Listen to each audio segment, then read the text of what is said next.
Hola y bienvenidos a un nuevo video. Permítanme comentarles acerca del diseño de conexión simple aplicando la normativa internacional AISC 360.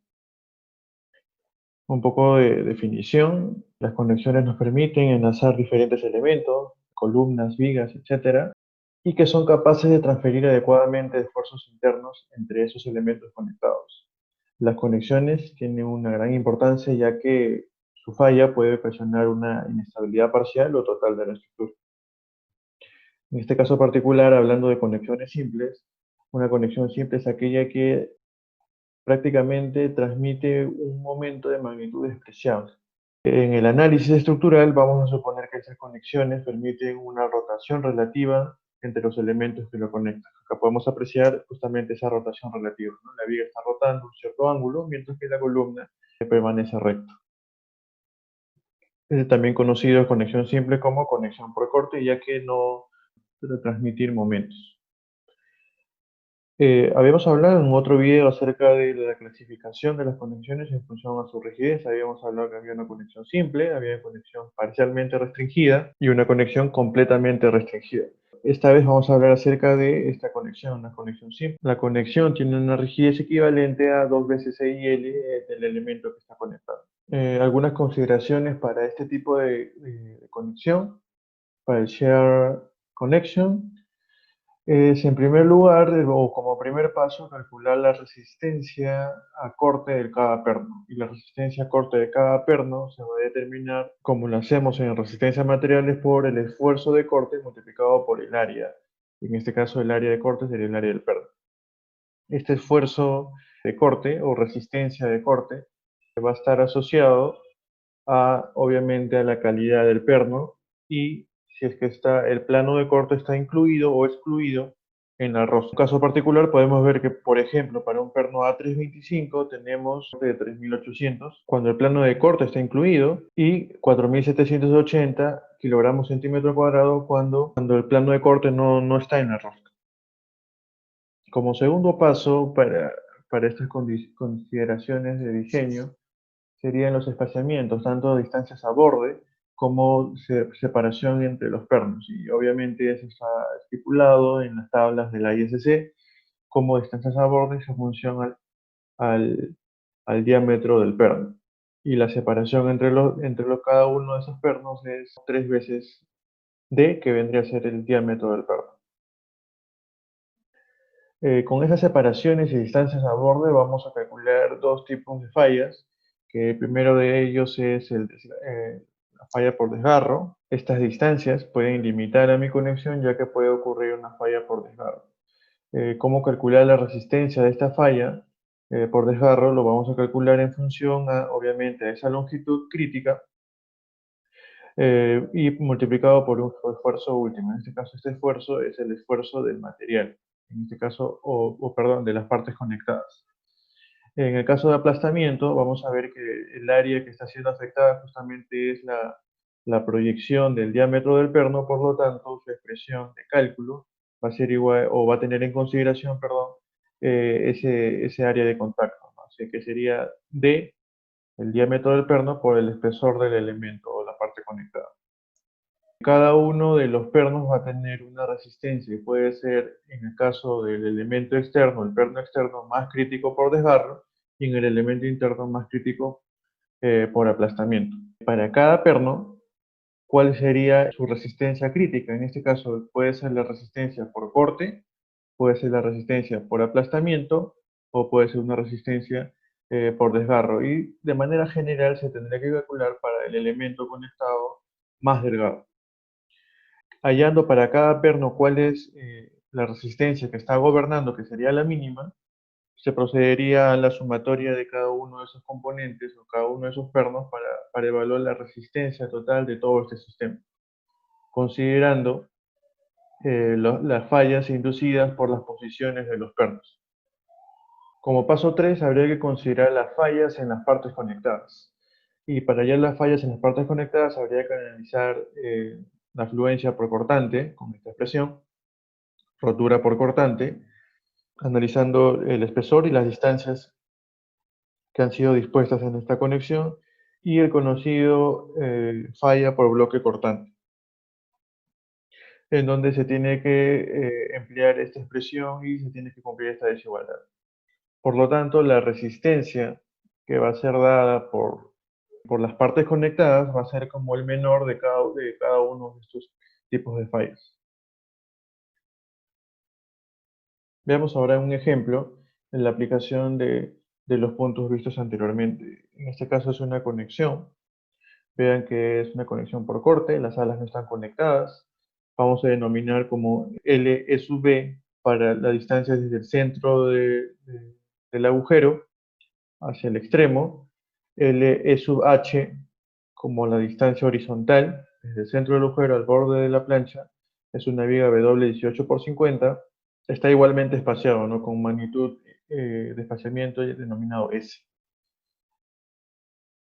Veamos algunos datos. La fuerza cortante está actuando en esta dirección y por ahora no vamos a hablar nada acerca de la soldadura. Vamos a considerar en este caso particular que está perfectamente soldado y no va a presentar ningún tipo de falla.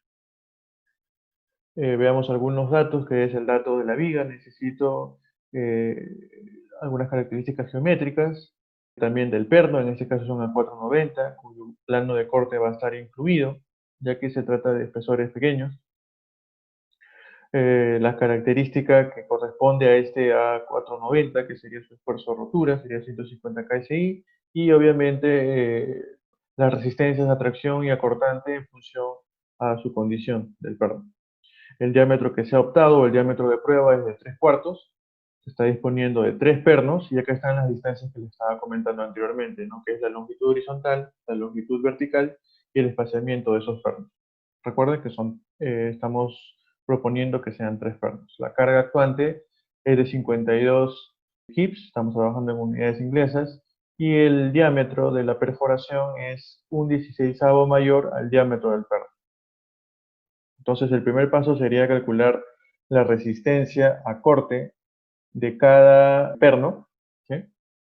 Entonces sería su esfuerzo por su área y tendríamos 29.82. Ese valor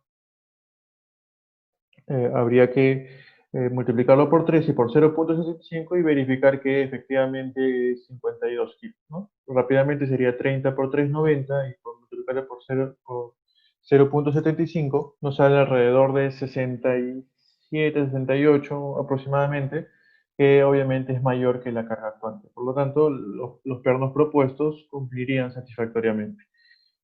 Como siguiente paso, y como ya está dispuesto las distancias a borde y el espaciamiento, podemos calcular las fallas por aplazamiento y por desgarro.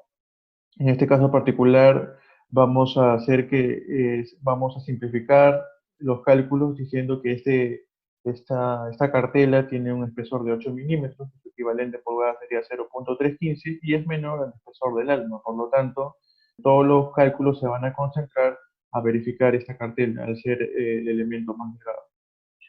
En primer lugar, tendremos que calcular la distancia activa de un perno interior, en este caso sería el espaciamiento, descontándole diámetro, ¿no? Medio diámetro de la parte superior y de la parte inferior.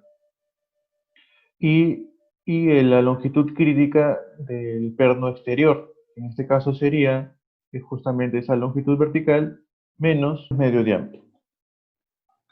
Por lo tanto, podríamos calcular para cada uno de ellos cuál es el que está gobernando. Si el que está gobernando el aplastamiento o el desgarro, calcularíamos esa resistencia para el caso de perno interior y para el perno exterior. Y aplicaríamos la resistencia como la sumatoria de cada uno de los efectos más críticos de cada uno de los pernos. Veamos que para el perno interior, más crítico es obviamente su resistencia a corte, por lo tanto, los pernos interiores van a estar gobernados por la falla cortante, son dos pernos interiores, mientras que el perno exterior va a estar gobernado ya no por la falla por corte, sino justamente por su efecto de desgarro. Y entonces se tendría que calcular, se tendría que considerar esta falla como falla mínima. Haciendo la sumatoria y afectándolo por el factor de reducción, tenemos un primer ratio de conexión que sería por la disposición de los pernos y por la resistencia por corte de cada uno de ellos, que sería un ratio de 0,82 aproximadamente, que estaría cumpliendo la solicitación de cortante último. Como tercer paso, vayamos a analizar las partes conectadas. En este caso debemos calcular la resistencia por corte de esa cartela. Para ello debemos calcular el área bruta de corte, luego el área efectiva o el área neta de rotura. Tenemos ambas resistencias y finalmente el bloque cortante. Para el cálculo del bloque cortante tenemos que definir el área bruta de corte, el área neta de corte y el área neta de tracción, suponiendo una falla de este tipo. Esta parte sería el área traccionada y este sería el área de corte. Haciendo los cálculos correspondientes tenemos la resistencia por bloque cortante, que sería 73,7, la resistencia por rotura, por corte, y la resistencia de fluencia por corte. Por lo tanto, el menor de ellos es el de rotura, y este es el que va a limitar nuestra conexión. Haciendo la comparación o hallando el ratio correspondiente a la solicitación de fuerza cortante, tendríamos 0,89. Con estos tres pasos hemos llegado a diseñar esta conexión esta conexión simple para la solicitación de fuerza cortante.